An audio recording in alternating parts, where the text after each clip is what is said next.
Sarah Bennett had lived in Oakwood Hills for 20 years, ever since her grandmother left her the cozy house by the lake. Every Sunday morning, she would walk down to the water's edge with her fishing pole, a steaming cup of coffee, and the day's newspaper. It was her peaceful ritual, something she'd been doing since she was a teenager visiting her grandparents during summer vacations. The lake was beautiful, especially in the early morning when the mist still hung over the water like a soft blanket. Sarah knew every rock, every hidden cove where the fish liked to hide. Her grandmother had taught her how to tie flies and rid the water. Those memories were precious to her, and fishing felt like keeping her grandmother's spirit alive. That particular Sunday started like any other. Sarah had caught 2 nice bass and was packing up her gear when she noticed a sleek black car pulling up to the path. Out stepped Richard Morrison, the head of the Homeowners Association board. His face was red with anger, and he was waving a piece of paper at her. "Mrs. Bennett, do you have your fishing permit?" he demanded, his voice sharp enough to cut through the morning calm. Sarah blinked in surprise. "Fishing permit? I've been fishing here for decades, Richard, since before there even was an HOA. "Well, things have changed," he snapped, thrusting the paper at her. "As of last month, the lake is now a private recreational facility. All residents must purchase an annual permit for fishing, swimming, or any water activities. That'll be $500. Sarah felt her stomach drop. $500 just for fishing in the lake she'd grown up around. The lake that had been part of the community since her grandfather's time. She looked at the paper, which had fancy letterhead and lots of official-looking stamps. "This is ridiculous," she protested. "My family has been fishing this lake for 3 generations. You can't just suddenly charge people for something that's always been free." "The rules are the rules, Mrs. Bennett," Richard said coldly. "You have 2 weeks to pay the fine, or we'll take further action. And if you continue fishing without a permit, the fines will double each time." As Richard walked away, Sarah felt her hands shaking with a mix of anger and disbelief.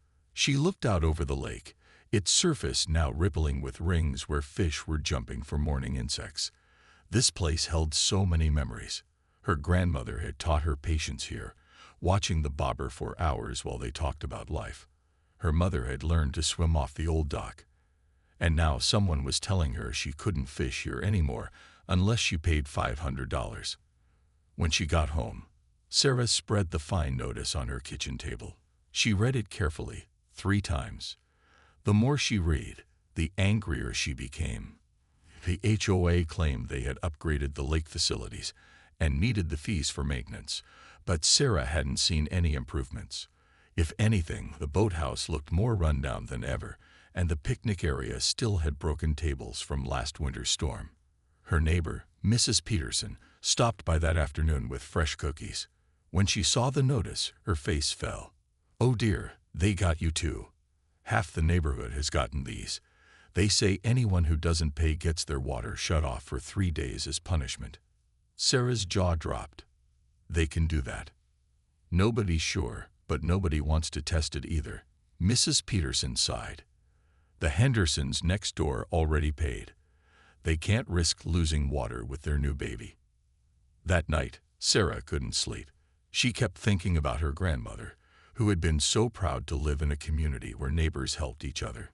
This HOA was turning neighbors against each other, using fear and fines to control everyone.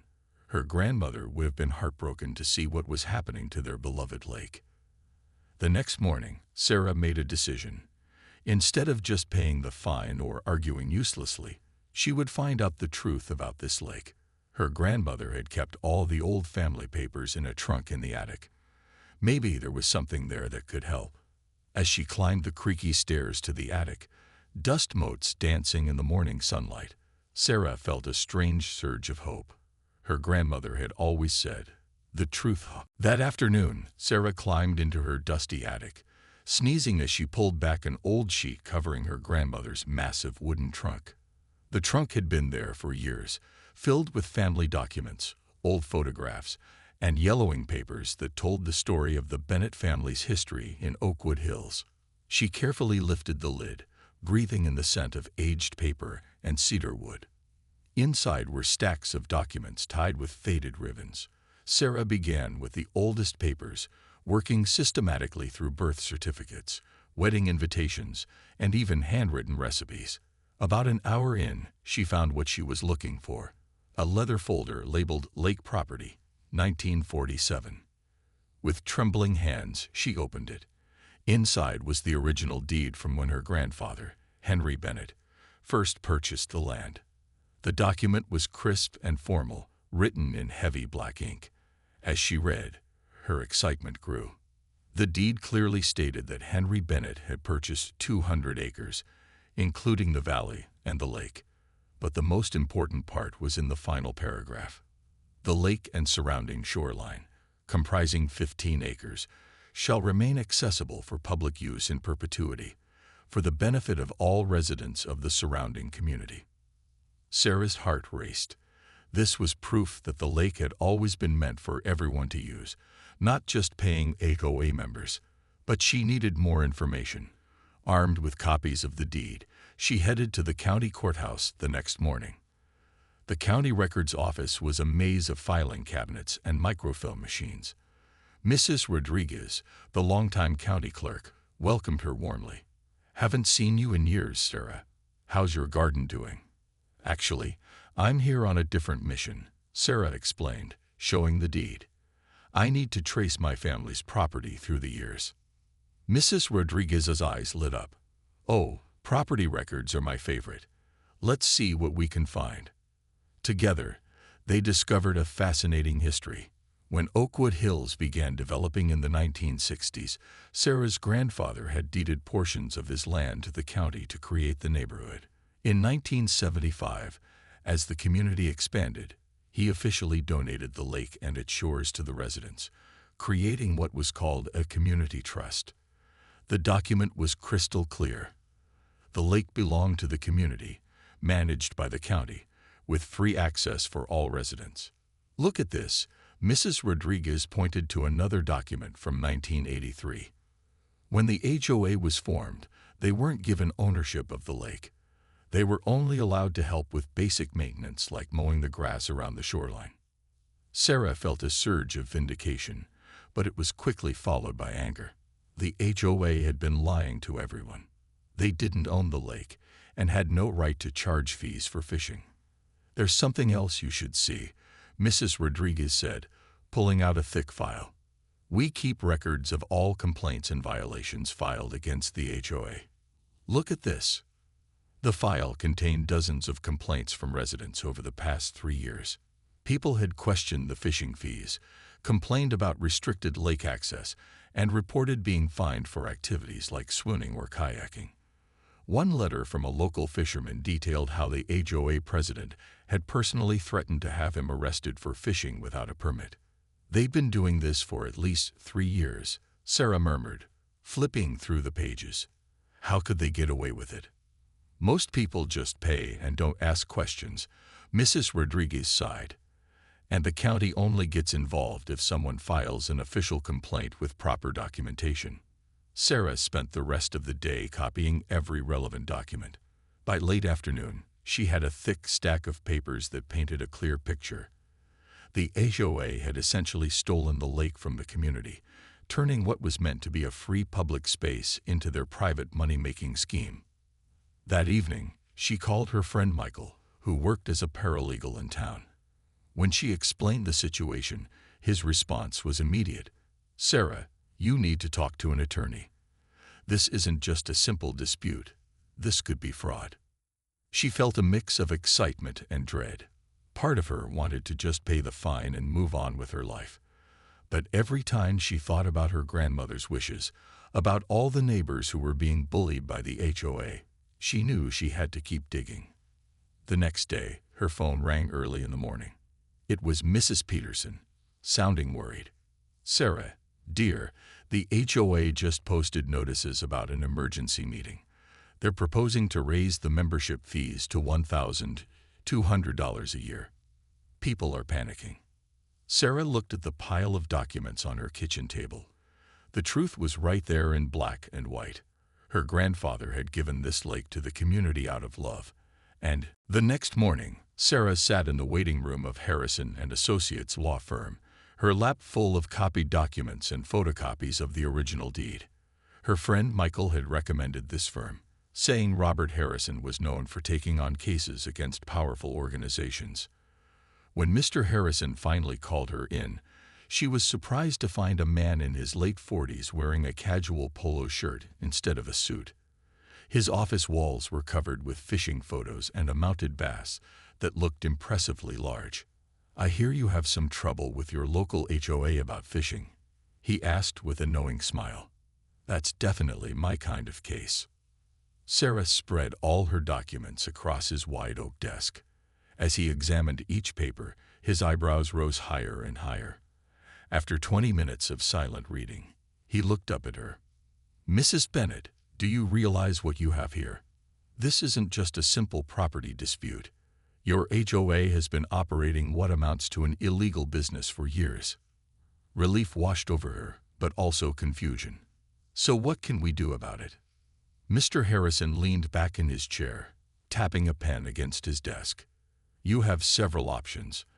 We could file a lawsuit demanding they return all illegally collected fees, which could take years and get messy. Or," he paused, a thoughtful expression crossing his face, "we could try something more creative." "I'm listening." "Your grandfather's deed states the lake must remain for public use in perpetuity. The HOA has clearly violated this condition. As the direct descendant of the original owner, you have what's called a reversion right, meaning control of the lake could technically revert back to your family." Sarah felt her heart skip a beat. "You mean I could take ownership of the lake?" "In theory, yes. But here's an interesting twist.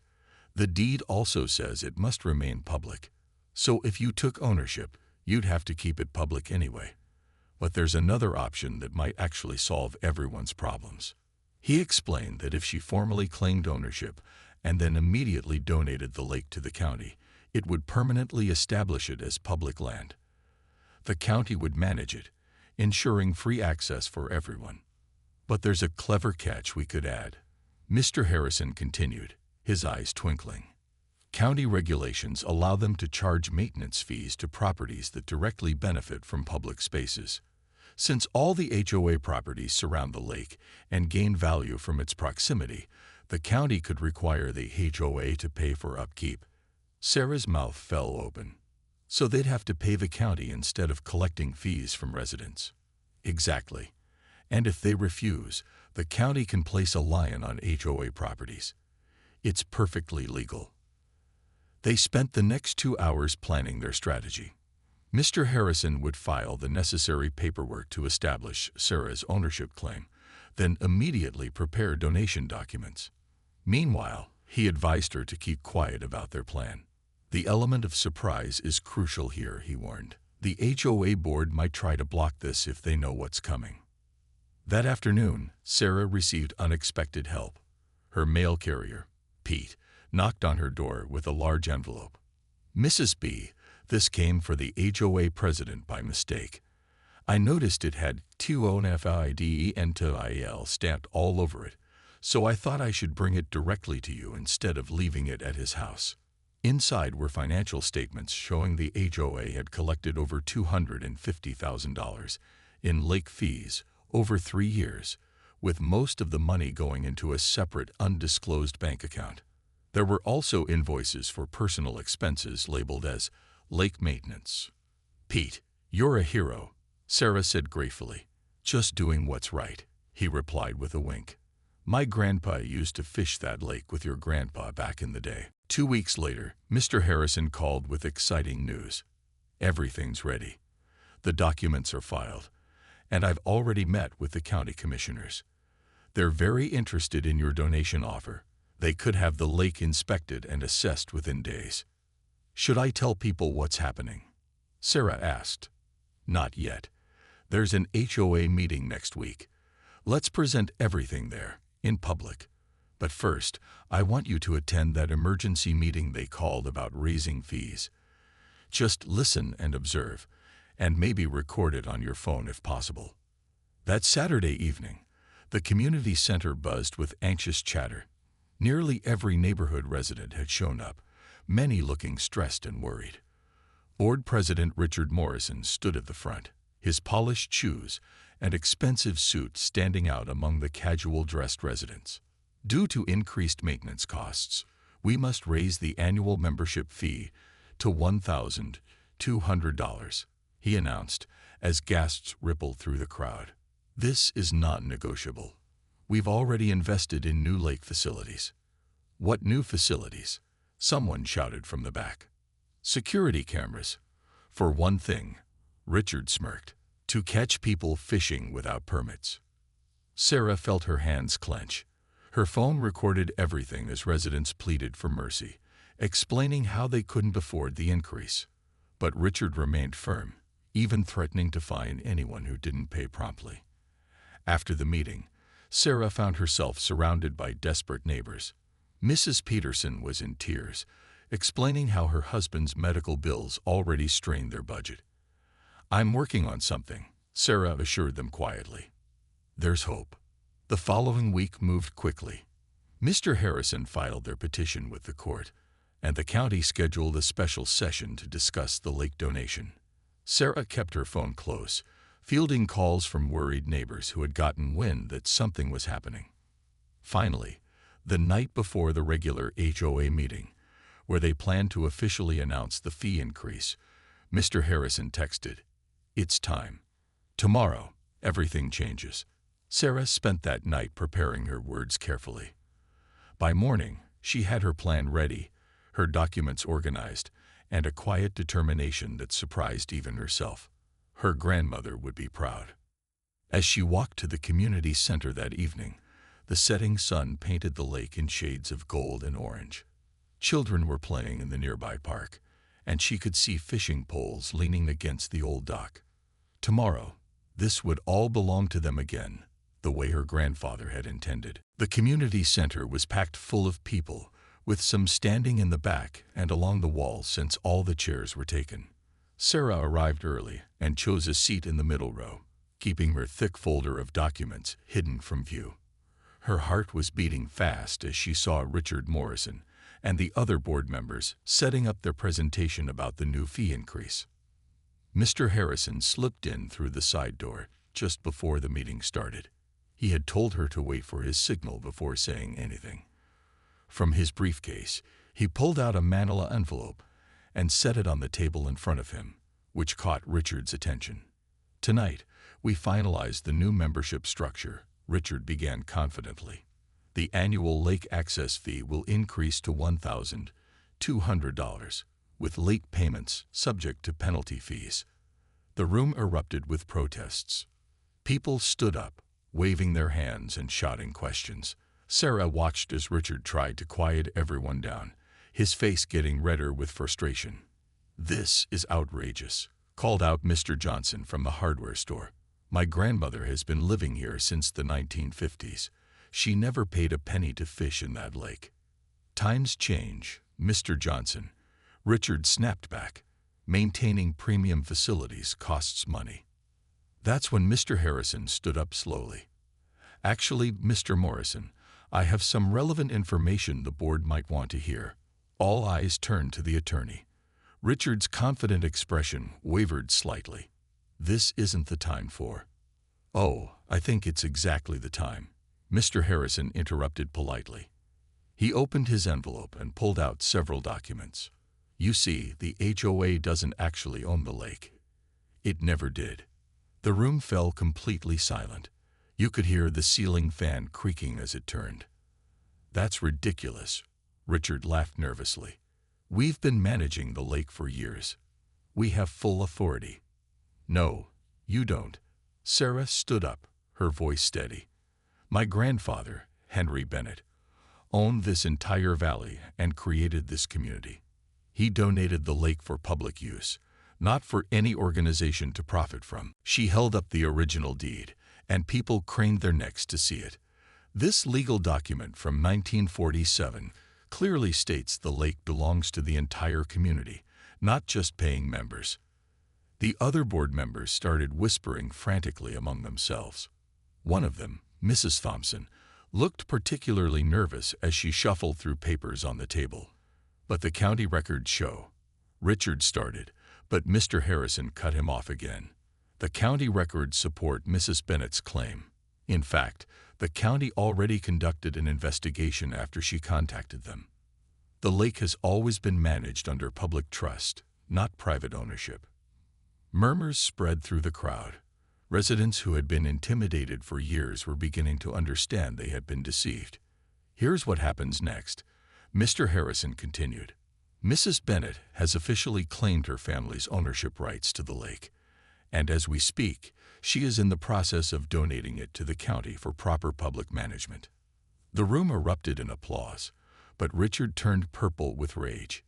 "This is preposterous. We spent years improving this property. We deserve compensation." "Actually," Sarah said, standing taller now, "the county has some interesting news about compensation. When they take over management of the lake, they will require maintenance fees from all surrounding properties that benefit from its proximity." Mr. Harrison opened another document. According to county regulations, the HOA community will need to pay approximately $15,000 annually in maintenance fees to support the public lake facilities. Richard's mouth opened and closed like a fish out of water. The irony wasn't lost on anyone in the room. The HOA, which had been charging individual residents for lake access, would now have to pay the county for the privilege of being near the lake. Furthermore, Mr. Harrison added, all fees collected by the HOA for lake access over the past 3 years must be returned to residents. That amounts to roughly $250,000, according to financial records we've obtained. The other board members looked at Richard in shock. Mrs. Thompson's hand shook as she flipped through her notebook. "But Richard, you said those fees went to a special maintenance fund." They did," Richard stammered. "We were saving it for major renovations." Sarah pulled out another document. "These bank statements suggest otherwise.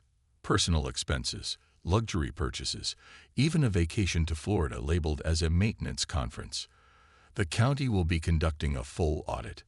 The meeting descended into chaos. Some residents cheered and applauded, while others demanded immediate answers from the remaining board members. Richard tried to maintain control but was shouted down by angry neighbors who had struggled to pay his arbitrary fees. Pete, the mail carrier, stood up and addressed the room. "My grandfather fished this lake with Mr. Bennett. They were best friends.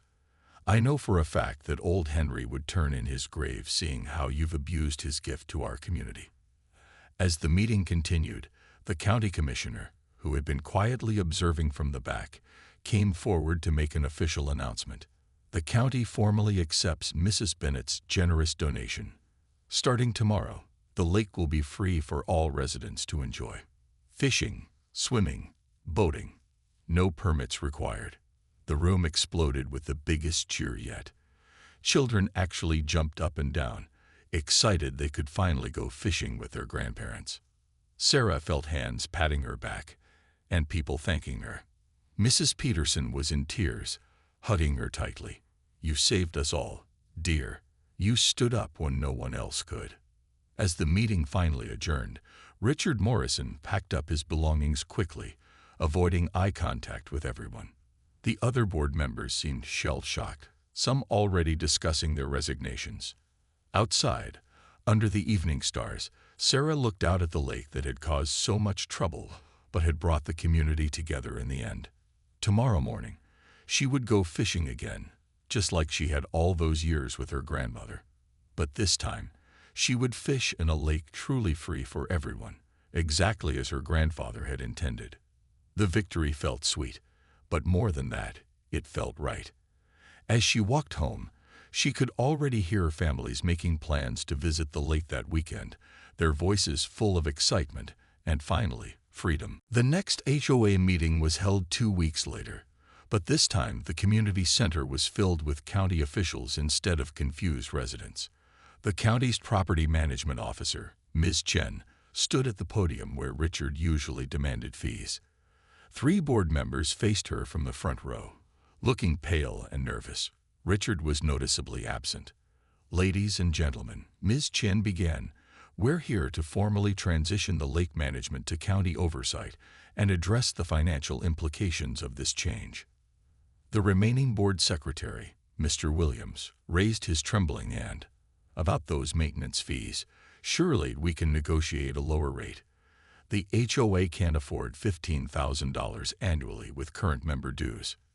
Ms. Chen shuffled her papers calmly. "The rate was actually calculated quite favorably for your community. The county considers the increased property values from lakefront proximity when determining these maintenance fees. Some communities pay double."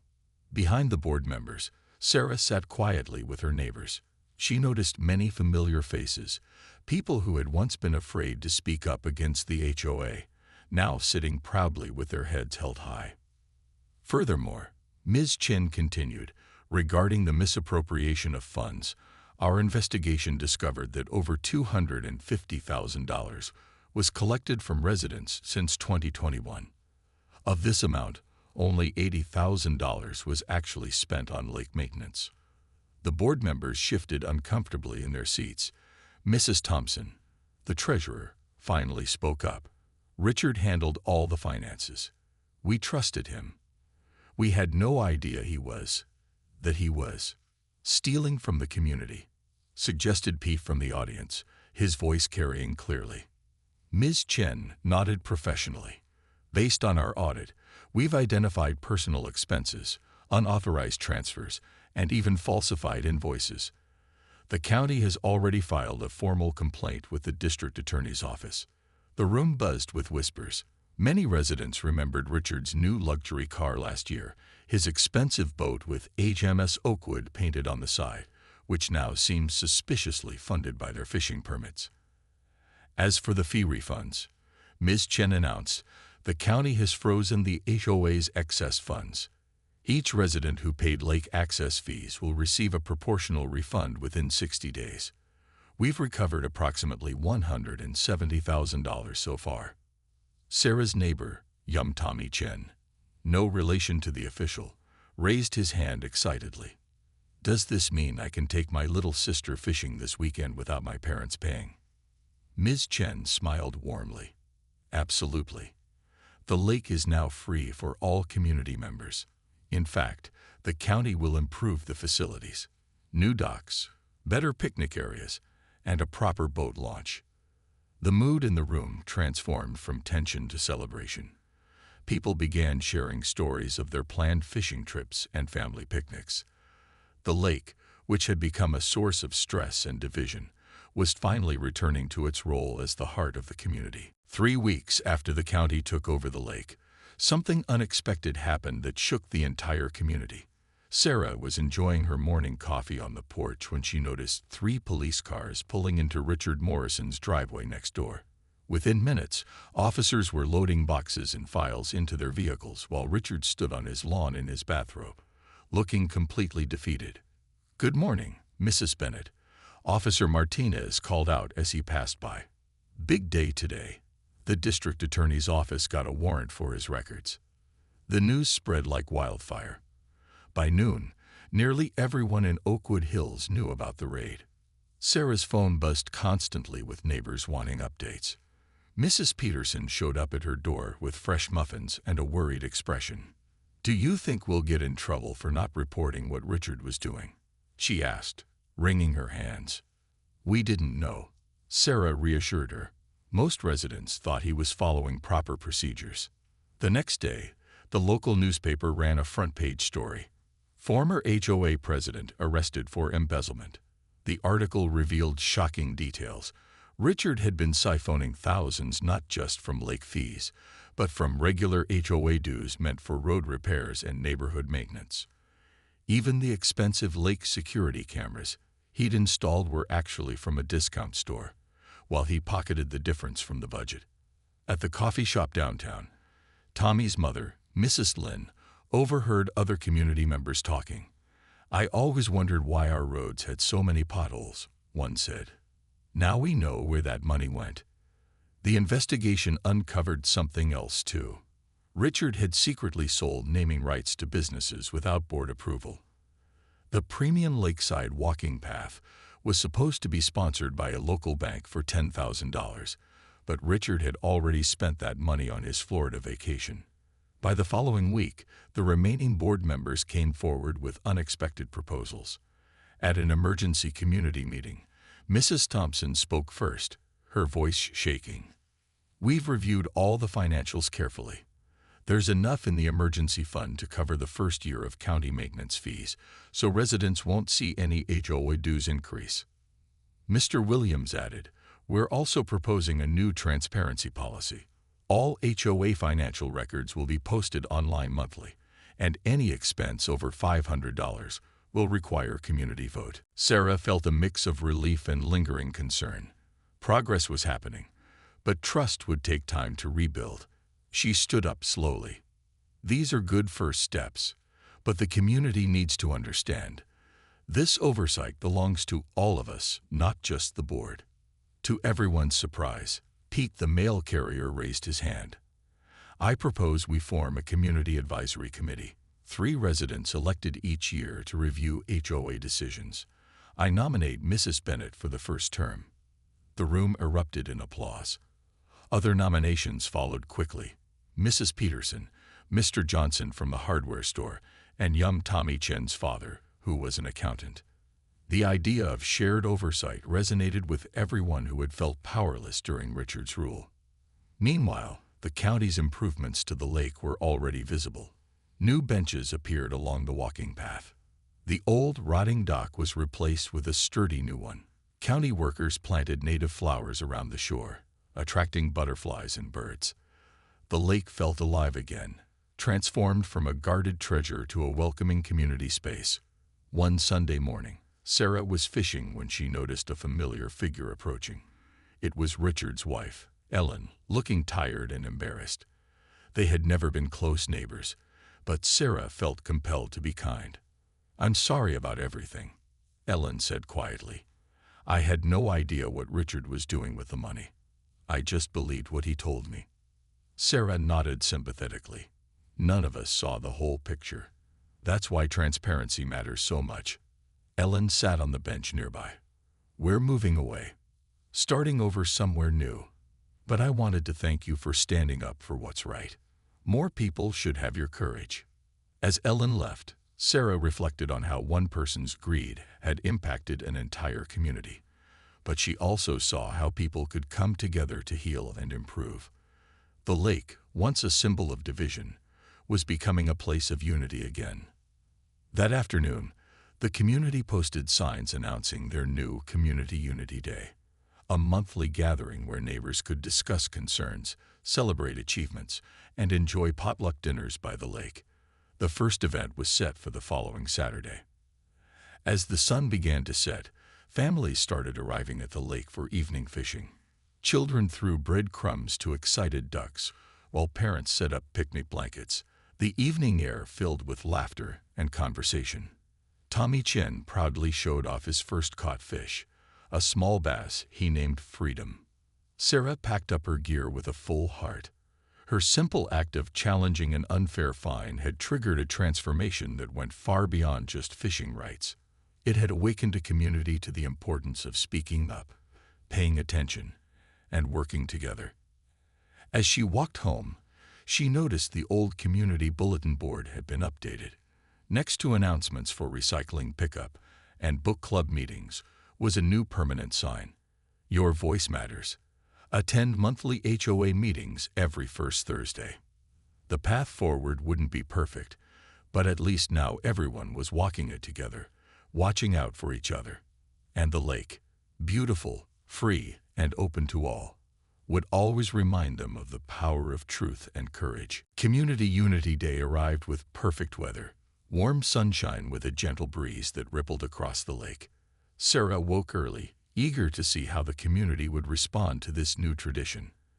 As she walked to the lake carrying her grandmother's famous potato salad, she could already see tables being set up and families streaming in from every direction. The transformation was remarkable. Where once people avoided eye contact, wondering who might report them for fishing without a permit. Now neighbors chatted freely while setting up food tables and arranging chairs. Children ran around playing tag, their laughter echoing across the water. "Sarah," called Mr. Johnson, waving from the new community grill. "Come taste the burgers." Pete brought his special sauce recipe. As Sarah approached, she noticed something special. Pinned to the bulletin board was a large map of the original valley, showing her grandfather's land and the path of the lake. Below it read, "In memory of Henry Bennett, who gave us this lake with his generous heart." "Who made this?" Sarah asked, touching the professionally mounted display. Mrs. Peterson appeared at her side, smiling. The high school history class created it as their semester project. They interviewed everyone who remembered your grandfather and your family. It's going to be permanent. Throughout the day, the celebration grew. County workers demonstrated the new boat rental system. Canoes and kayaks available for free to residents with proper safety gear. The local environmental club led nature walks, teaching children about the fish species and plants around the lake. At noon, the new HOA president, Maria Gonzalez, stood up to address the crowd. Unlike Richard's intimidating presence, Maria's approach was warm and inclusive. Today marks 6 months since our community learned the truth about our lake. We've made mistakes, but we've also shown incredible strength in coming together. She outlined the HOA's new budget, displayed on large posters for everyone to see. Every dollar was accounted for, with detailed photos of repairs and improvements. The community had voted to reduce administrative expenses by 40% and dedicate more funds to actual neighborhood improvements. "I'm happy to announce," Maria continued, "that with the refunds from the county investigation and careful budget management, we've accumulated enough for that new playground everyone requested. Ground will break next month." Applause rang out, especially from the children. Tony Chen jumped up excitedly, already planning jungle gym adventures with his friends. Later that afternoon, Sarah found herself surrounded by visitors from neighboring communities. Word of Oakwood Hills' transformation had traveled far. A delegation from Riverside Estates, facing similar HOA problems, sought advice. "We think our HOA has been overcharging for years," explained their spokesperson, Ms. Patricia Wong. "Your story gave us hope that we could fight back." Sarah shared everything she'd learned, the importance of researching property deeds, understanding legal rights, and most crucially, organizing as a community rather than individuals. She handed them copies of the documents they'd need to start their own investigation. As evening approached, the community gathered around a bonfire that Pete had skillfully built. Someone had brought a guitar, and soon old camping songs filled the air. Families roasted marshmallows while sharing stories and laughter. Mr. Williams, one of the Reformed board members, approached Sarah with a manila envelope. "We found these in Richard's office," he said. "They're letters from the community over the years, complaints about fees, requests for information, people asking for help. He never responded to any of them." Sarah looked through the stack. There were at least 50 letters, each representing someone's struggle with the old system. "What should we do with these?" "I thought maybe we could frame one or two," Mr. Williams suggested. "A reminder to always listen to residents, to never let power silence voices again." As the stars appeared, Sarah noticed something beautiful happening. Teenagers who once avoided community events were teaching younger kids how to fish. Elderly residents who had felt isolated were sharing stories with eager listeners. Families of different cultures exchanged recipes and traditions. The lake had truly become what her grandfather envisioned, a place that united rather than divided. That night, as Sarah walked home under the moonlight, she reflected on the journey. One fishing fine had exposed a web of corruption, but it had also revealed the strength of a community when faced with injustice. The lake sparkled peacefully, free for all to enjoy, a symbol of what people can achieve when they stand together.